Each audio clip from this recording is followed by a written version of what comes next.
Now, the greatest radio shows of all time. Suspense. The Shadow Knows. Washington calling David Harding, counter-spy. Classic radio theater. The Great Gildersleeve. Fibber McGee and Molly. Dragnet. Gunsmoke. The Lone Ranger. Now, step back into our time machine with your host, Wyatt Cox. Good evening, friends of the Inner Sanctum. And as we continue with the summer series, an episode of Somebody Knows from 72 years ago, the Jean Croyle Long Murder. This was the summer replacement for Suspense, August 17th, 1950. And by the way, some of you ask, when will these shows end? They never did, and the season did not begin on a specific day. But you started to see shows return end of August, much of September. In some cases, some of the shows didn't return till October. But don't worry, your favorite shows will get back. We'll get through this summer very, very well. And you'll hear some great shows that you're wondering, why did I never hear about this before? And it's like this show, Somebody Knows, one of those shows that was long before Unsolved Mysteries ever came out. And there's a reward offered for this, which, by the way, was never claimed. Thank you for tuning in. On this Wednesday, and you know what that means, it's the 17th day of August, 229th day of the year, 136 days remaining.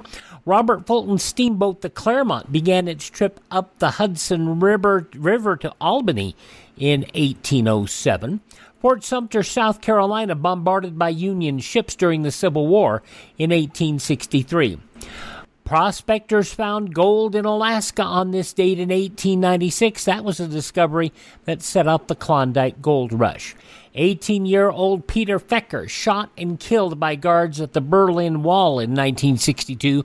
That spurred rioting. Hurricane Camille devastated the Gulf Coast on this date in 1969. 248 people killed.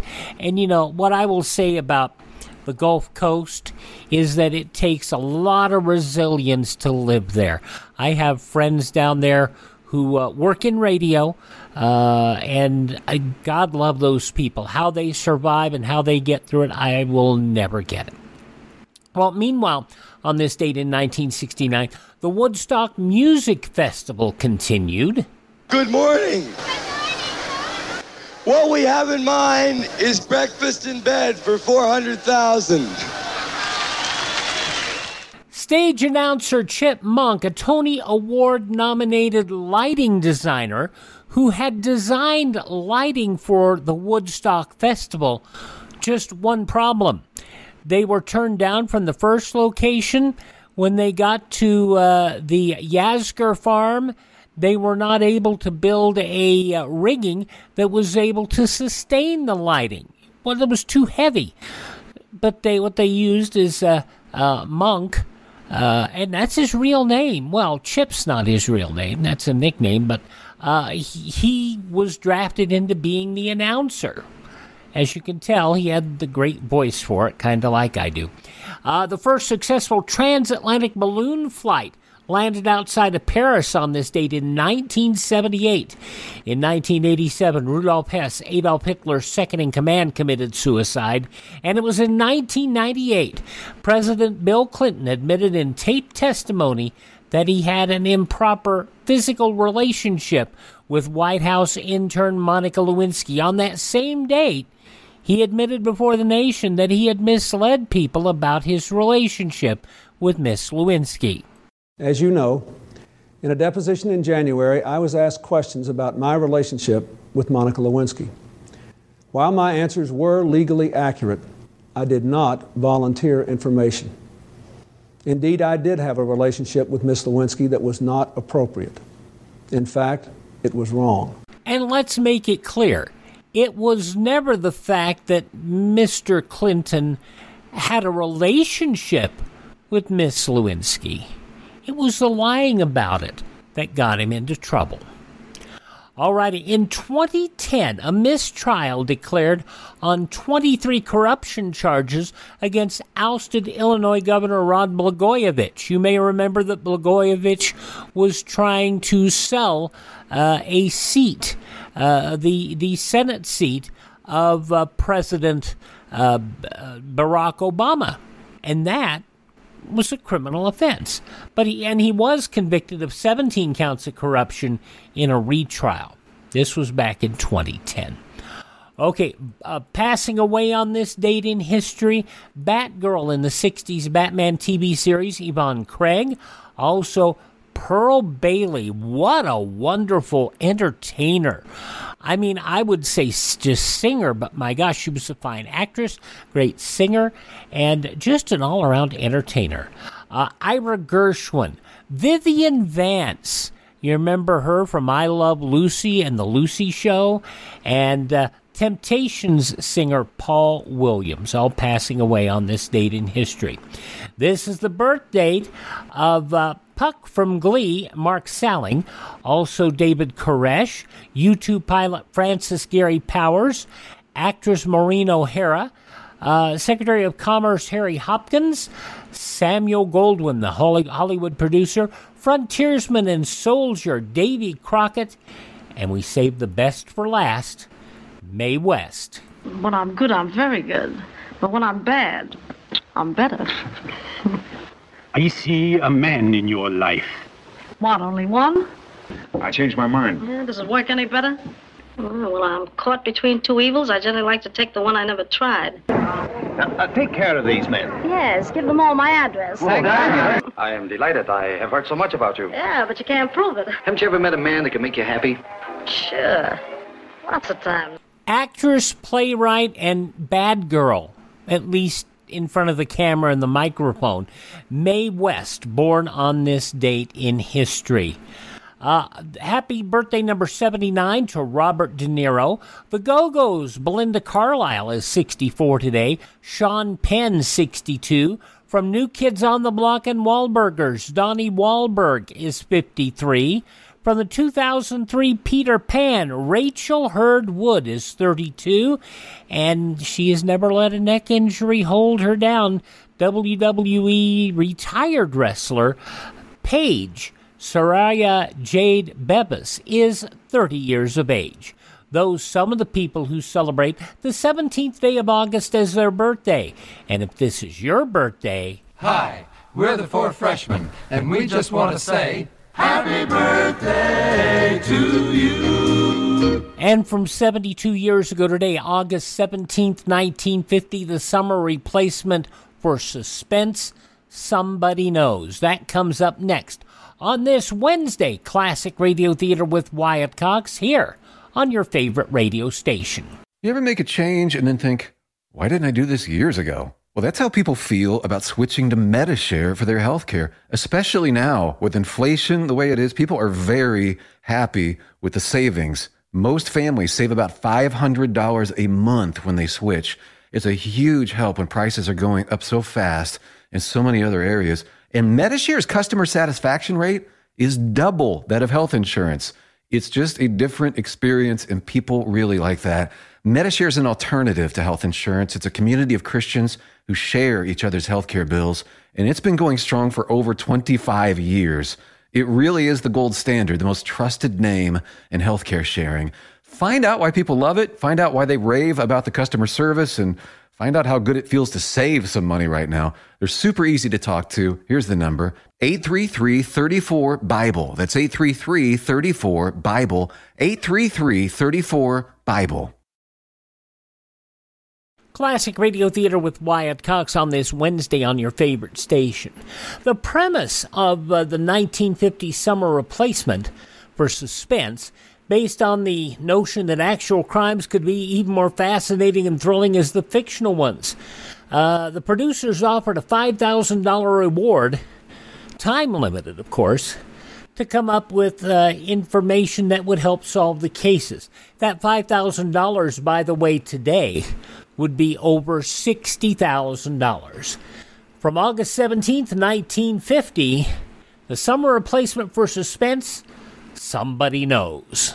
Suspense, which is heard on Thursday nights at this hour, is taking its customary summer holiday. Suspense returns to the air 2 weeks from now on Thursday, August 31st.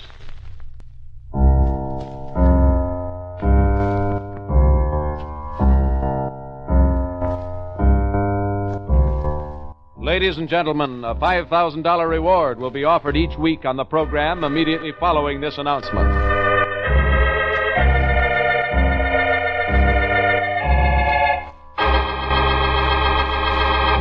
You out there, you who think you've committed the perfect crime, the perfect murder, that there are no clues, no witnesses, that your identity is unknown. Listen. Somebody knows. Yes, you, wherever you may be, no matter where you're hiding. Somewhere, sometime, someone listening to this program is going to bring you to justice. Yes. Somebody knows.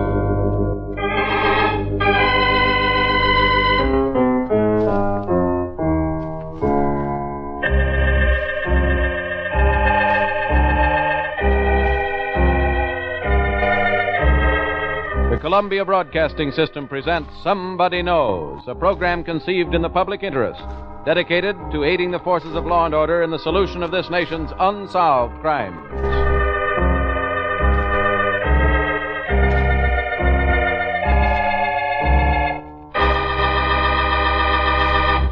Ladies and gentlemen, we're going to recreate for you tonight all the known facts in an actual unsolved murder. Somewhere, someone among you has had contact with the killer, or killers. Someone whose identity need never be known has seen evidence or possesses information that can lead to the solution of this crime. In the public interest, the Columbia Broadcasting System offers $5,000 reward for evidence or information leading to the arrest and conviction of the killer in this unsolved murder. We ask you then to please listen carefully, for you may be the one to win this reward. Somebody knows. It may be you.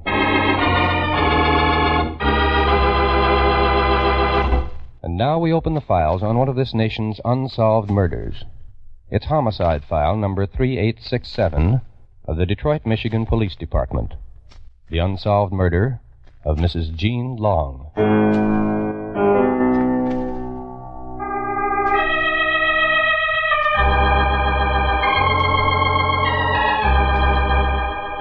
The Lord is my shepherd, I shall not want.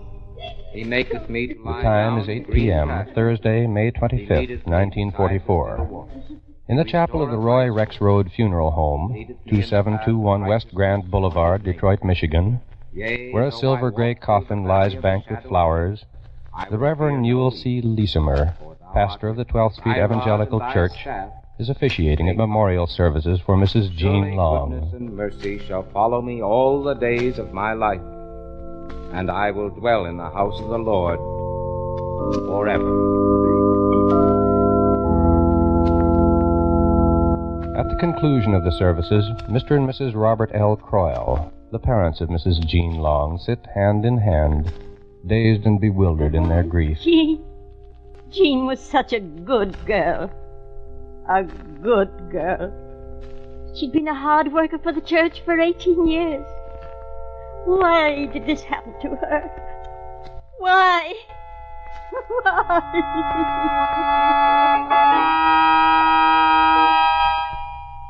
Let us see if it's possible to obtain an answer to Mrs. Croyle's question. Let us examine some of the more pertinent facts regarding the life and death of Jean Croyle Long.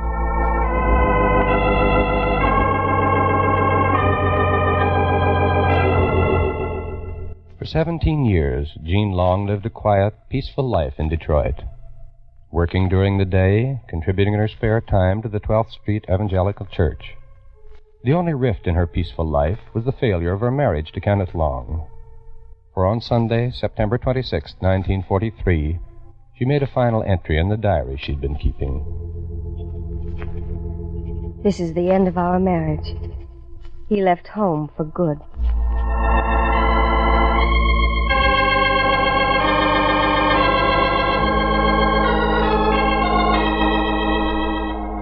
It is now Tuesday, May 23rd, 1944. The time is 8 o'clock in the evening. In the parsonage of the 12th Street Evangelical Church, the Reverend Newell C. Leesimer, pastor, is dictating letters to be sent to the members of his congregation who are in the service. Everyone has been putting his Jean Long is cutting the typewriter stencils on them as he talks. In aiding and abetting the war work. But never for one moment are you out of our thoughts or our prayers. May the good Lord bless you and keep you safe from harm. Well, I guess that does it, Jean. They're wonderful letters, Reverend. Shall I enclose the church news bulletin with these? Yes, if you don't mind. Sorry I can't stay and help you, but Mrs. Leesimer and I have a few calls to make. Oh, that's all right. It'll only... Oh, say, I thought of a poem by Whittier the other day. I thought it might be nice to include in the bulletin. Oh? Which is it? The one that goes, I know not what the future hath of marvel or surprise, assured alone that life and death his mercy underlies. Mm-hmm. I know not where his islands lift their fronded palms in air. I only know I cannot drift beyond his love and care. Include it by all means, Jean. I'm sure its message will have great meaning for those who are facing possible death. Yes, I know it has great meaning for me. Well, I'll run over to the church office and get started on this right away. The letters will be waiting for you in the morning. Good night. Good night, Jean.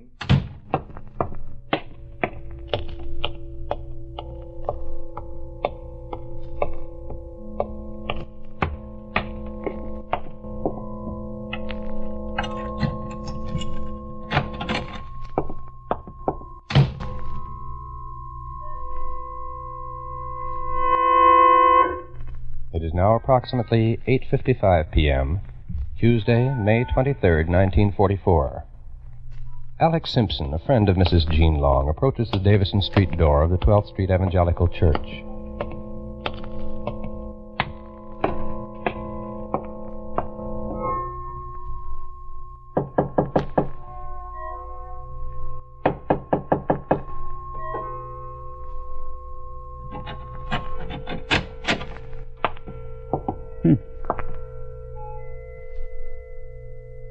Jean?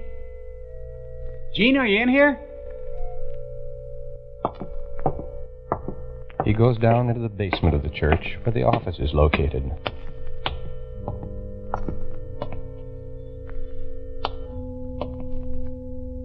Jean? Are you down here, Jean?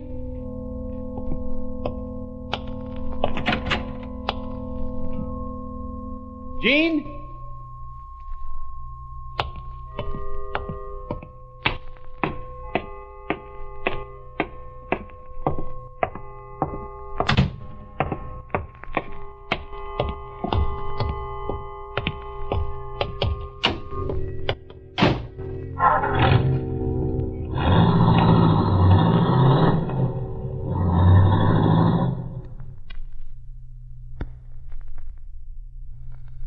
It is now 9:30 p.m.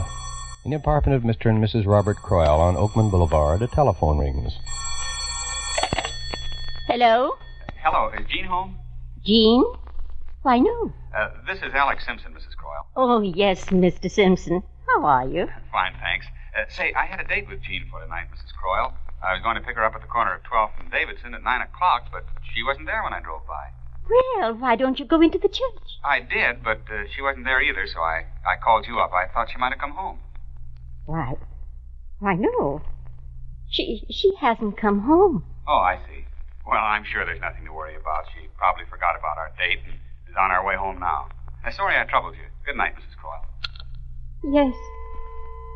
Good night, Mr. Simpson.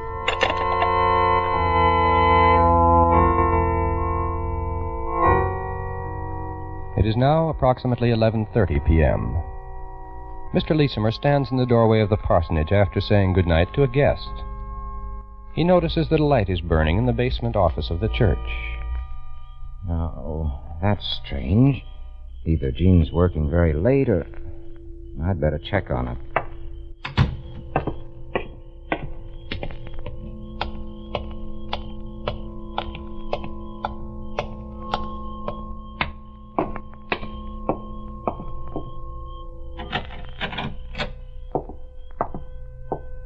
Jean? Jean, are you still here?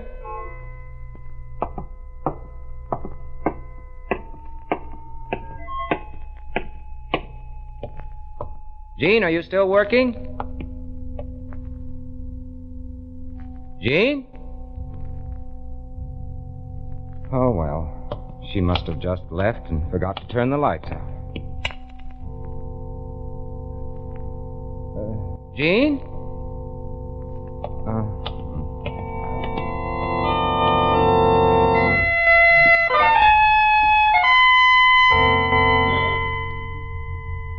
It is now a few minutes past midnight. Wednesday morning, May 24th, 1944. On the 6th floor of police headquarters at 1300 Beaubien Street in Detroit, Michigan, a call comes into the headquarters switchboard. Police department. Hello? Hello? Police department. You've got to find her for me. You've got to find her. What is it, ma'am? Is someone missing? Yes. It's my daughter, Jean. Jean Long. Yes, she hasn't come home. No one knows where she's gone. Oh, you've got to do something. She's disappeared.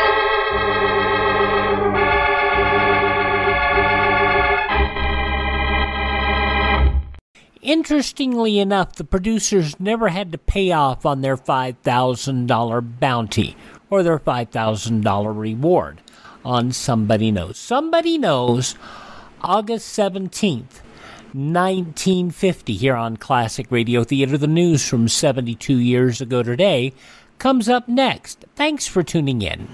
Whether you're taking your pets on the road or a walk around the block, you need to be aware of heat stroke. Hi, I am Dr. Jose Arce, immediate past president of the American Veterinary Medical Association.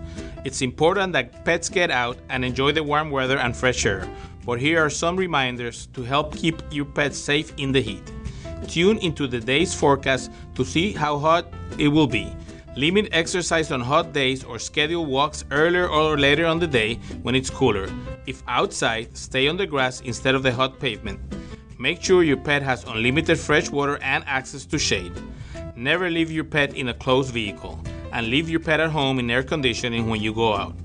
If you see signs of heat strokes in your pet, such as excessive panting, drooling, unsteadiness, or abnormal gum and tongue color, call your veterinarian or nearest emergency clinic. For more info on summer pet safety, visit avma.org. That's avma.org.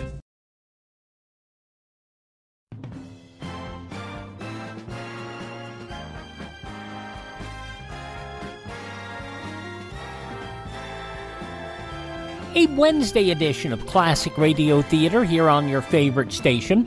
We're listening to the summer replacement for Suspense, Somebody Knows, as it was originally broadcast on Thursday, August 17th, 1950.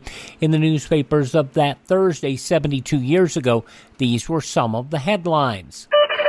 American infantry and Marines, supported by a record number of warplanes, opened the Second American Offensive of the war.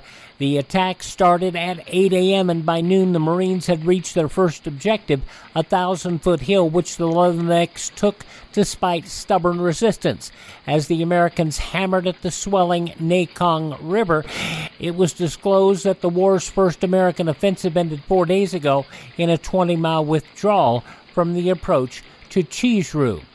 Meanwhile, U.S. accepted the offer of Thailand troops for UN forces in Korea, and in China, military aid pact between Soviet Russia and Chinese Reds reported Chinese communists may be sent to Korea if North Koreans are pushed back. Secretary of Defense Johnson yesterday urged immediate universal military training legislation that can be put into effect when the president may direct. The proposal came in a letter from Johnson to the chairman of the Senate and House Armed Services Committees. The House approved a sweeping overhaul of the Social Security program yesterday by a vote of 374-1 after rejecting President Truman's plea for last-minute changes. The bipartisan bill, raising old age benefits by an average 90% and bringing 10 million additional workers under coverage, now goes to the Senate for final congressional action. President Truman started passing out work assignments yesterday to government agencies which will administer some parts of whatever economic controls Congress finally authorizes.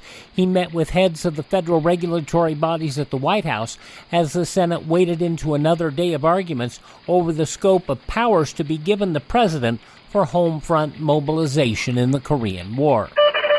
It looked bad in Elkhart, Indiana for a 14-year-old boy Tuesday when collared by Deputy Warden Harold Burt for possessing undersized bass. After Hart called for conservation officers, Officer Virgil Searforce arrived and asked to see the evidence. A cat sat where the string of non-keepers had been, neatly washing his face.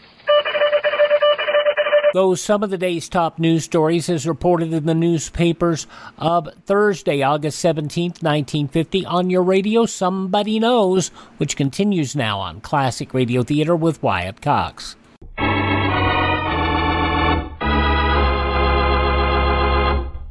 Now back to Somebody Knows, and a true case history of an actual murder. Now, ladies and gentlemen, we'll continue with the rest of the factual information concerning homicide file number 3867 from the records of the Detroit, Michigan Police Department.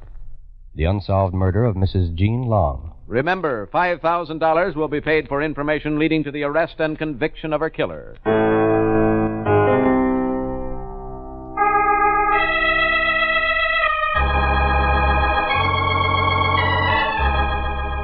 It is now about 9 in the morning. Wednesday, May 24th, 1944.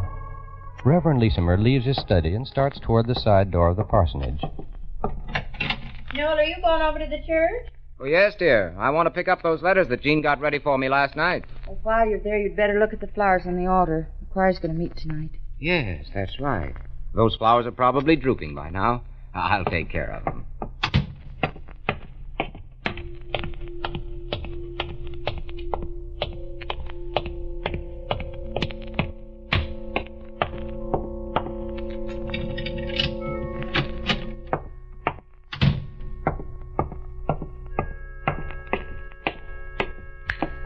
Flowers up at the altar.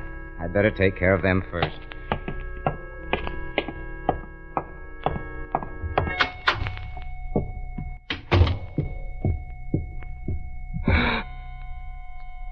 No.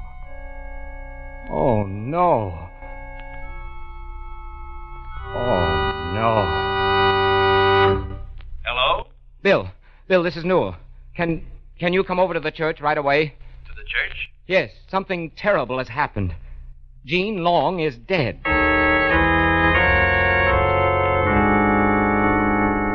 The Reverend Leesimer's call has been to Mr. William A. Hammond, Vice President of the Board of Trustees of the 12th Street Evangelical Church.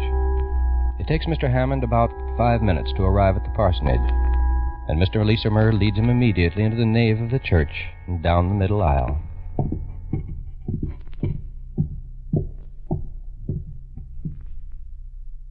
You're sure she's Jean Long? Those are her clothes, Bill. What's that paper covering her face? I know not what the future hath of marvel or surprise. Oh, dear. Assured alone that life and death his mercy underlies. I know not where his islands lift the fronded palms in air. What? I only know I cannot drift beyond his love and care. What is it, Noel? A poem by Whittier. Jean wanted to... That must be the church news bulletin lying across her face. Did you place it there? No. We'd better call the police. Police department. My name is Newell C. Leesimer.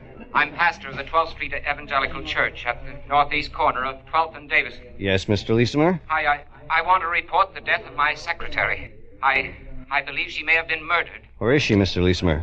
In the church. The nave. We'll have some men out there right away. Don't touch anything. Just stand. The emergency board operator immediately relays the information across the 6th floor of police headquarters to the operator of the West Side radio station, KQA 371.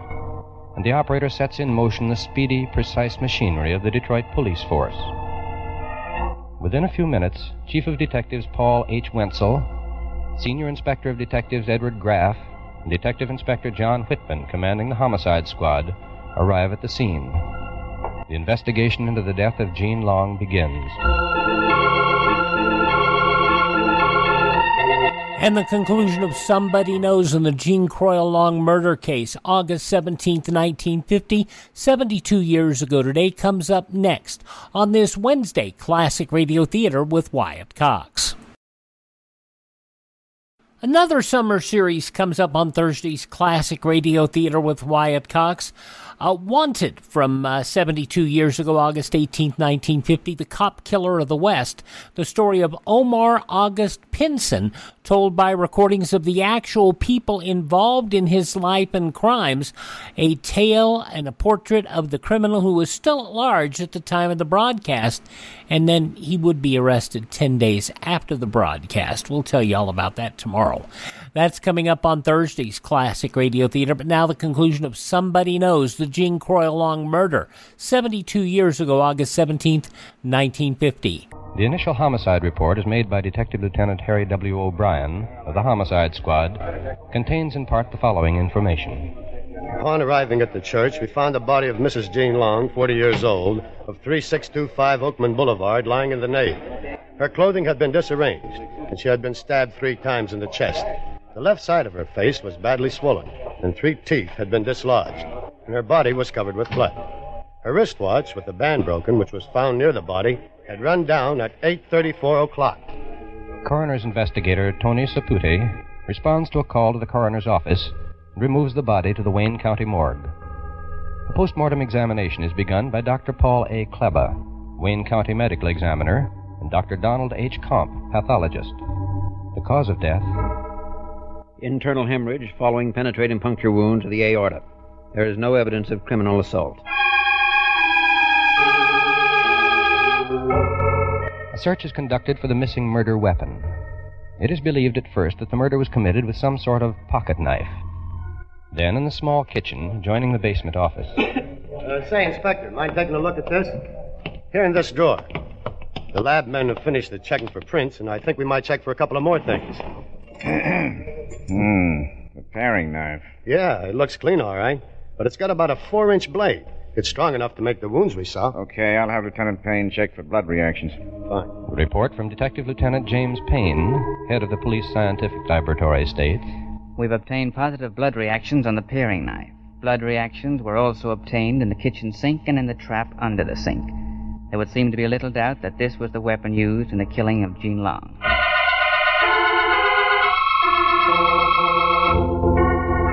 One of the most important clues in the case is found lying on the floor about 4 feet from the body. It is a portion of a man's fingernail. It is about 1/4 of an inch long and about 9/16 of an inch in width. The portion of fingernail is examined by Dr. Comp, the pathologist, and he reports, "The nail is from the thumb, middle, or ring finger of a man's hand. It's my opinion that this man is not a day laborer, as the nail is fairly well groomed. The nail contains pieces of flesh and blood, and was evidently torn away violently during the struggle preceding Mrs. Long's death." Meanwhile, an intensive and exhaustive investigation is made in an attempt to uncover some clue as to the identity of Mrs. Long's killer, to determine some motive for her death. The entire church membership, her friends, relatives, acquaintances are questioned. The results are negative.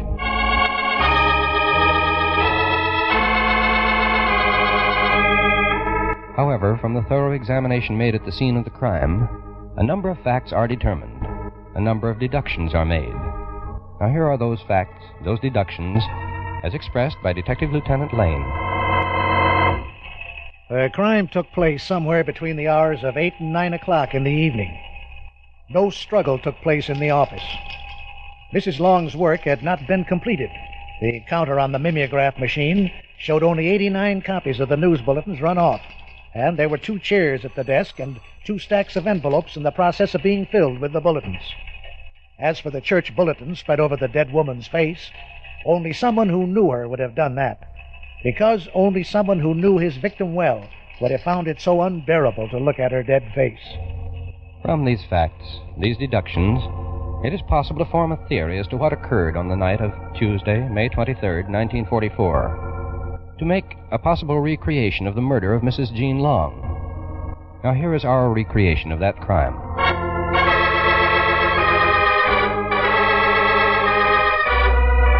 It is sometime after 8 o'clock on the evening of Tuesday, May 23rd, 1944. In the basement office of the 12th Street Evangelical Church, Jean Long is turning out copies of the church news bulletin on the mimeograph machine.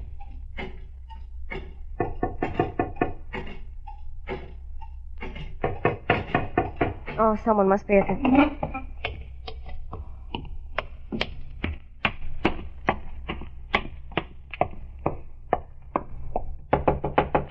Who's there?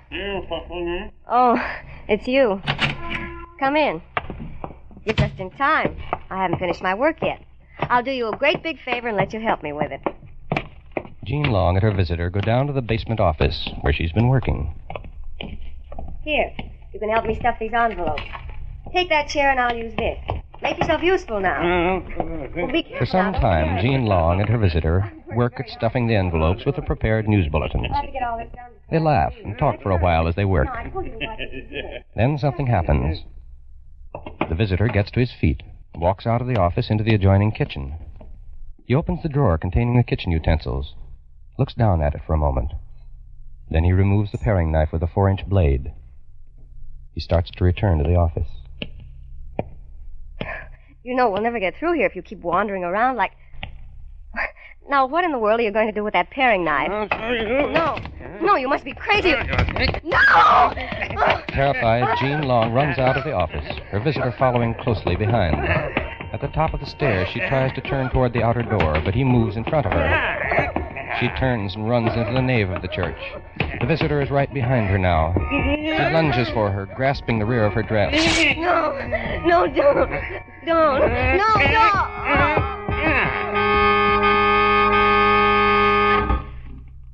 It is now Sunday morning, May 28th, 1944, 5 days after the death of Mrs. Jean Long.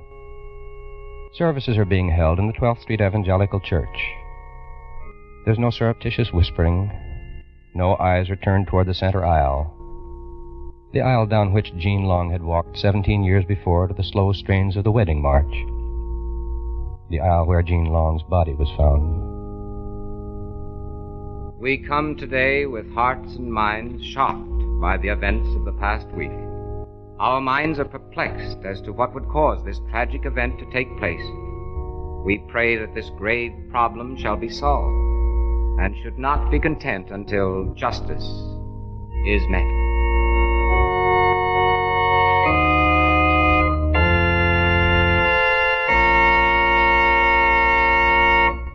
Now listen carefully, please. Listen, all of you, wherever you may be. We're going to give you a recapitulation of pertinent facts in the unsolved murder of Jean Croyle Long. Better make a note of them. And remember, by following the instructions we shall give you in a moment, you may be the one to earn a $5,000 reward. Now, here are the actual facts in the case. Mrs. Jean Croyle Long, 40 years of age, was stabbed to death at the 12th Street Evangelical Church, 12th Street and Davison Avenue in Detroit, Michigan. The time, somewhere between 8 and 9 o'clock in the evening, Tuesday, May 23rd, 1944. The police believe that the crime was committed by a person whom Mrs. Long knew rather well. The only tangible clue is a portion of a man's fingernail. It was apparently torn away during the struggle preceding Mrs. Long's death. The nail is from the thumb, middle, or ring finger. The nail is fairly well groomed, indicating that the man was probably not a day laborer.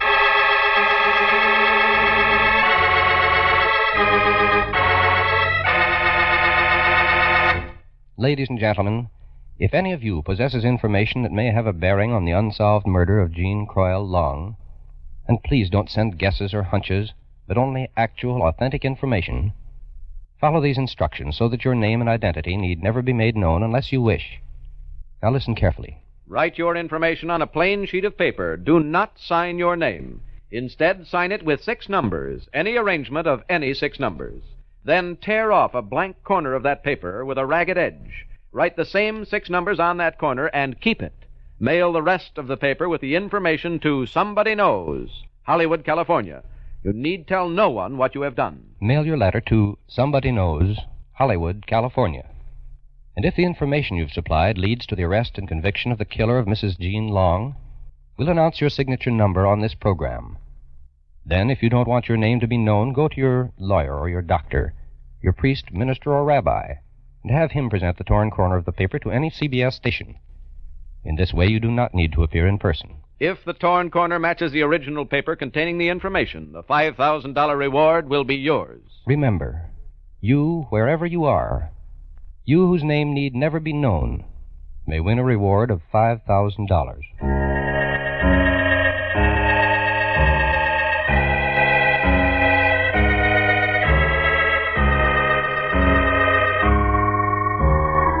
Next week at the same time, we'll present another true case history of unsolved murder. It's homicide file number DR 295771 from the records of the Los Angeles, California Police Department. The unsolved murder of Elizabeth Short, the Black Dahlia. You out there, you who have murdered in cold blood and think you've gotten away with it, listen. You cannot escape. There is no perfect crime. Remember, you are not unknown. Somebody knows.